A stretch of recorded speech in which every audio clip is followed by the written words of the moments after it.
5 seconds to go.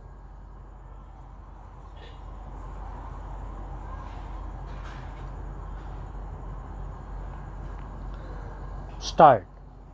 Learned counsel for the contesting respondents submits that the assistant registrar was well within his jurisdiction to have registered the list of office bearers, keeping in view the proviso contained in Section 4 of the Societies Registration Act as amended and applicable in the state of UP. He submits that the assistant registrar was within his authority to invite objections and thereafter register the list of office bearers, which has been done in the instant case. He further submits that the election officer Madan Singh has colluded with the appellants and has not appeared before the assistant registrar, which would not amount to lack of any evidence in support of the elections dated 14 September 2008. He further submits that the list of office bearers of the contesting respondents is a valid list and the contention raised on behalf of the appellants is without any substance. Having heard learned counsel for the parties, the first issue which has to be determined was the validity of the meeting that had been convened for the purpose of holding of the elections dated 14 September 2008. The meeting ought to have been convened by the outgoing committee and it could not have been a decision by persons who are not entitled to proceed with the elections.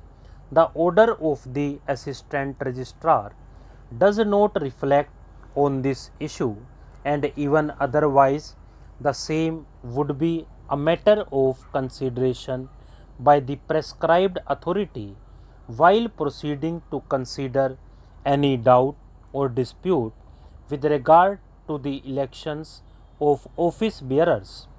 It is also on record that the elections which had been convened in the year 2004 were never held, and there was an ongoing dispute with regard to the alleged induction of 76 new members. It is also on record that the Joint Director of Education had found 328 members entitled to participate in election, which was a piece of evidence to be looked into before finalizing the electoral college. Apart from this, if the elections of the Committee of Management of the Society were not held within time, then after such a finding is recorded by the prescribed authority, it is the assistant registrar who can proceed to hold the elections under subsection 2 of section 25 of the Act. In the instant case, the elections were not held after 2001.